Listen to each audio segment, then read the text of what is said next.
کے بعد مصائب پڑھنے لگے، کہنے کے پروردگار عالم کہاں ہے محمد عربی، کہاں ہے علی المرتضیٰ، کہاں ہے سیدہ فاطمہ، کہاں ہے حسن، کہاں حسین؟ پروردگار عالم ایک ایک کر کے تیری بارگاہ پہ حاضر ہوتا گیا۔ 11 ہجری سے لے کے 260 ہجری تک 8 مہینوں ہوتا ہے۔ پروردگار عالم اس خاندان نے کبھی خوشی کو نہ دیکھا۔ اللہ رب العزت اس خاندان پہ قیامت اس دن برپا ہوئی جب رسالت پاک نے آنکھ بند کی، اور اس کے بعد دوبارہ ایک خطرناک قسم کی پریشانی نمودار ہوئی۔ 75 دنوں کے بعد یا 73 روز کے بعد جناب سیدہ فاطمہ زہرا دنیا سے آنکھیں بند کر کے چلی گئیں، شہید ہو گئیں، جن کے گھر کو آگ لگا دی گئی، جن کے اوپر دروازہ گرا دیا گیا، جن کے موسم کو شہید کیا گیا۔ پروردگار عالم پھر اس کے بعد جناب حسن مجتبیٰ کو زہر ملی، اب مصائب پڑے امام زمانہ۔ ہائے پروردگار عالم وہ وقت آیا جہاں زہرا آ کے رل گئی، کربلا میں اس کا گھر سارا اجڑ گیا۔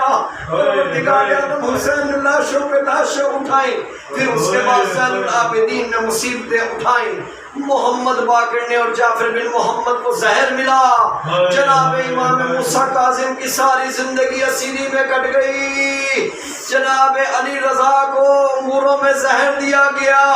اور دیکھو کتنا عجیب منظر ہے کہ کہنے والے سب امیر کہتے رہے، واحد ایک میرا امام علی رضا کہ عجم میں جب آئے تو انگلی اٹھا کے کہا السلام علیکم یا غریب الغربا، ارے دور رہنے والے میرے امام، میرے مظلوم، میرے غریب امام۔ اس کے بعد امام تقی جواد علیہ السلام کو شہید کیا گیا، امام علی نقی علیہ السلام کو شہید کیا گیا، اور پھر وہ دن آ گیا جب امام حسن عسکری علیہ السلام کو زہر ملا۔ زہر ملنے کے بعد ایک صبح کے ٹائم کہتے ہیں ان کے جو کام کرنے والے ہیں کہ بھائی کیا بات ہے مولا، فرزند رسول اللہ یا ابن رسول اللہ میں قربان ہو جاؤں، آپ بیٹھ نہیں سکتے، آپ نماز ادا کر رہے ہیں؟ کہتے میرے میں اتنی سخت نہیں رہی، میری ٹانگوں میں جان نہیں ہے، بڑی مشکل سے وضو کیا، آپ نے اشارے سے نماز ادا کی، جب امام حسن عسکری علیہ السلام دنیا سے تشریف لے گئے۔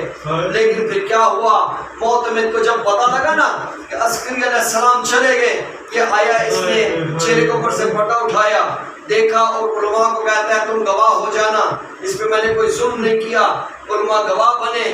اس کے بعد اعلان ہوا کہ حسن عسکری علیہ السلام کا جنازہ اٹھے گا، تمام کے تمام رئیس امراء، تمام کے تمام فقراء، تمام کے تمام عصبہ کے بڑے بڑے امام مفتی سارے اکٹھے ہو گئے اور کہنے لگے اور دیکھنے لگے کہ جنازہ آتا ہے۔ کہتے ہیں اس شام سے جنازہ آیا، 3 لاکھ لوگوں نے شرکت کی، سامرا کے اندر آگے آگے معتمد، پیچھے اس کے وزراء، اس کے پیچھے فقراء، اس کے پیچھے عام عوام۔ لیکن میں کہوں گا مولا آپ خوش نصیب تھے، آپ کا جنازہ جناب امام مہدی نے پڑھایا۔ مولا کہتے ہیں جب مصیبت کا ذکر کرو میرا ذکر کرنا۔ ہائے کربلا سید سجاد، کربلا کا وہ میدان جب مولا روتے رہے بابا میں دفن نہیں کر سکتا، بابا میں کیا کروں، اسیر ہو گیا، بیبیاں چلی گئیں، جب واپس آئیں تو قبریں بنی ہوئی تھی، ایک ایک گر کے کہتی تھی واہ حیدرہ، واہ محمدہ، واہ حسینہ، اللہ لعنت اللہ علیکم۔